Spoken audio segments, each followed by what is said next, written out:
What's going on, y'all? It's your boy, Mr. Sixer himself, staying from Drexel Hill, back at it again with another Sixers video. And I gotta tell you, it's been a rough 48 hours for your boys, huh? And that's putting it nicely.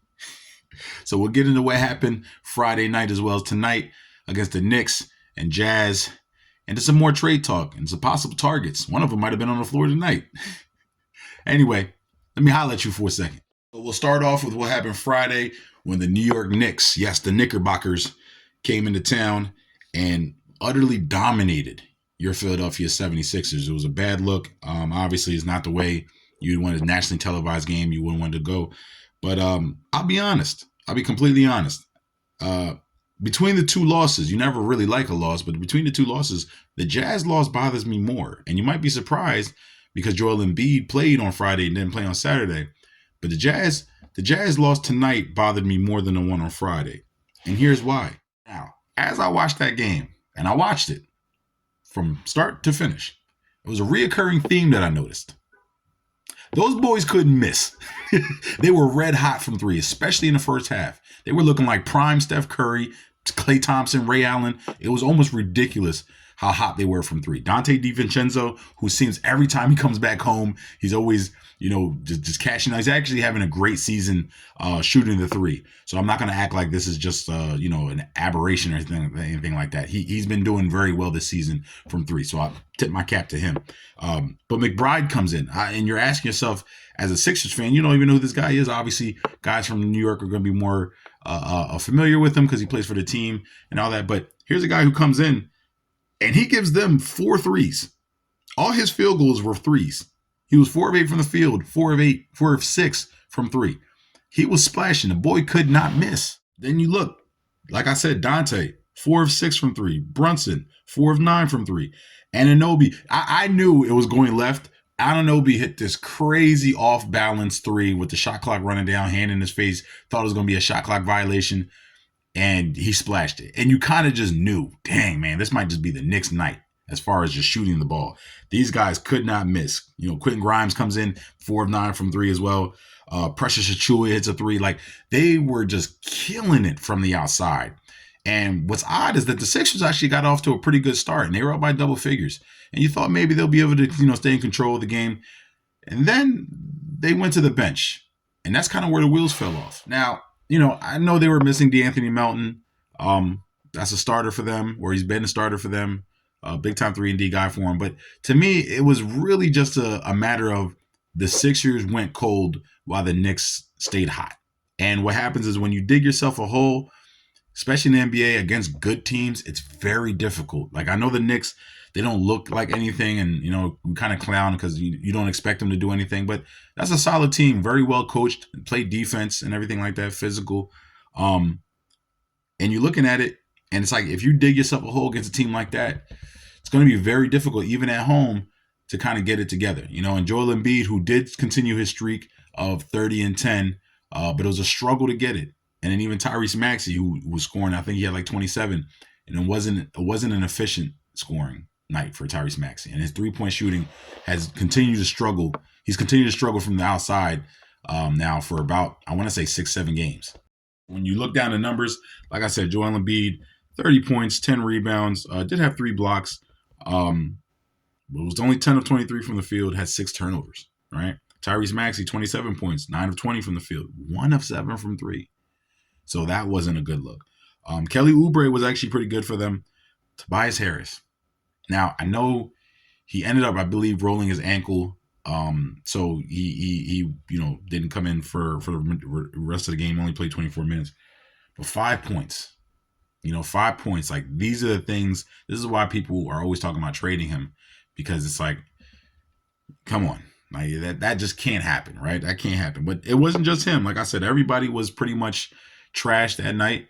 And even though your 2 big guns put up their numbers, it wasn't an effective number. And they ended up getting mollywopped by a team that they probably should have beaten. So in my opinion, that game, I ball it up and I throw it in trash. Like I said, the Knicks came in, they got it rolling early, and it's hard to come back from that.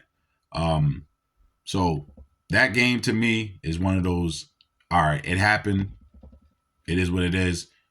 Trash it. On to the next one. But the next one wasn't too good for the Sixers either. So let's talk about what happened in the next game. The Utah Jazz came in after they got dominated by the Boston Celtics on Friday. And they came into South Philly and they got themselves a W. Now, granted, Joel Embiid was out. Tobias Harris was out. D'Anthony Melton was out.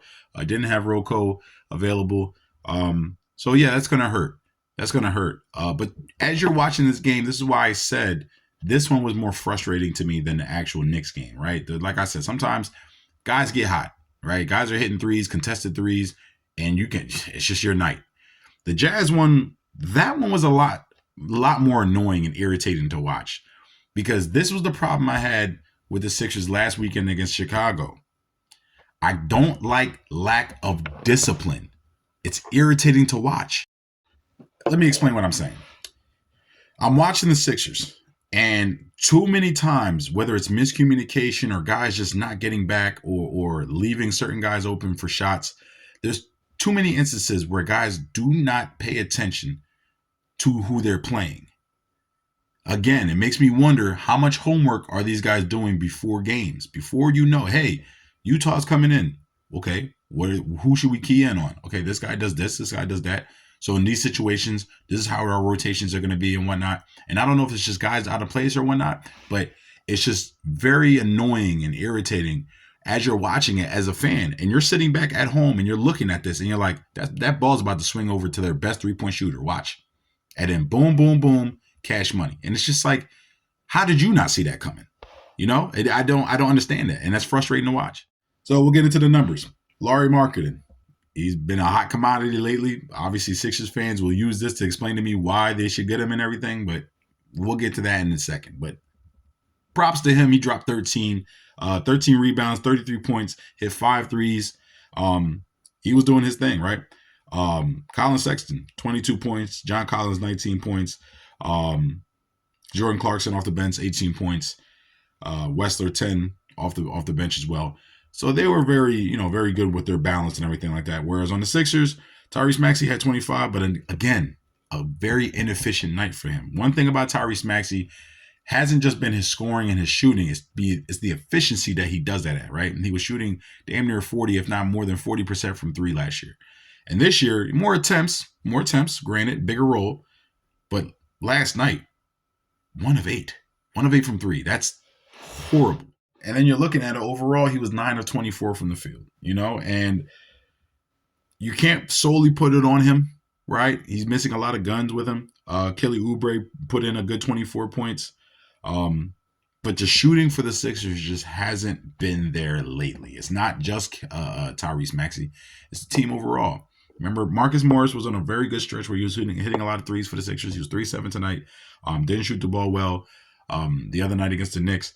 Neither did Nicholas Batum. Pat Bev did what he could off the bench. It was just very difficult. Again, when you're shorthanded, the margin for error is very, very small. And I just didn't seem like they understood that concept. And too many times they got caught in wrong positions or off guard or whatever and left the wrong man open. And to me, that was more frustrating to watch than a team that's just hot hitting threes like the New York Knicks were on Friday. Anyway, so that's going to do it for that. Like I said, bad weekend for your Sixers. They're not going to play again until Wednesday. Again, they go to Atlanta and take on the Hawks. So hopefully we'll be seeing the big fella back as well as some other guys coming back, and they'll be better off. So that's going to be a wait-and-see situation. But I wanted to get into some of the trade talks, right? Lauri Markkanen is a guy who we just saw, and a lot of Sixers fans have been clamoring for him. And I'm going to tell you what I thought about what I just saw. Let me see. I already said I wasn't a fan of Lauri Markkanen being brought here to the Sixers, and I explained why. After tonight, has my opinion changed? The answer is no. No, my answer hasn't changed. And this is not a knock on Lauri Markkanen. Excuse me. I believe I've been saying it wrong. He did exactly what he was supposed to do. He did exactly what he was supposed to do. He was getting open threes. He was getting runs to the basket and everything like that. The 33 points I saw, it didn't sway me in any way at all. None. Not even a little bit. And again, it's not because I don't think he's a good player. It's just because that's not what y'all saw against the Jazz. That's not going to happen with the Sixers. It's going to be a totally different play style. And again, the level of competition is just different. All this looks good. But I don't care about a game in January, against a shorthanded team. What I'm doing is I try to project. And so I look at what he just did tonight and I say, how would this fit on a Sixers team when you go up against, I don't care about him dropping 30 against the Cavs or 40 against Chicago or whatever against any other team. When you get to the playoffs and you have to play Boston, Milwaukee, Miami, even New York now, I don't know. How is he going to look against legitimate defenders? Also, how is he going to be on the other end having to guard elite wing players? That's how I break it down. Nothing has changed. Nothing has changed. Yes, he can stretch the floor. Yes, he can score. That's fine. That's all fine and dandy. But what does that do for you against a team like Boston, Milwaukee, Miami? Do you actually think, when you think about it, really think about it, stay with me here, you're going to run him out there and you got to go up against Drew Holiday, Derek White, Jaylen Brown, Jason Tatum, Porzingis, Al Horford coming off the bench, these guys, Dame, Chris Middleton, Giannis, Jimmy Butler, Bam Adebayo, Tyler Hero. You're going up against these guys. And not all of them are all-stars. I'm not saying that they're all superstars, right?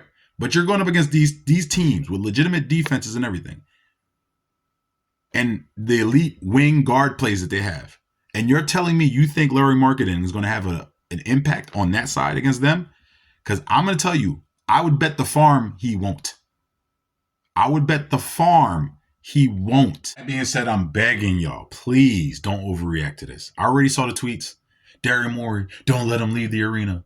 Daryl Morey, call Danny Ainge now and do the trade. I'm telling y'all right now, don't overreact to that. Matter of fact, here we go. Just in case you think I'm just, hating or whatnot. I told y'all that the Jazz got whooped by the Celtics on Friday, right? Okay. Markkanen has 17 points on 7 of 16 shooting, 2 of 7 from 3. Oh, and by the way, he was getting cooked by everybody out there he was trying to guard. And that's what I'm talking about. In a 7-game series, when you have to play one of those teams, because you're going to have to play them eventually, that's the likely outcome that you're going to see. So no, I still don't want him. I don't care if he dropped 30. He could have had 40 tonight. I don't care. He's a good player. He's not what the Sixers need. Point blank, period.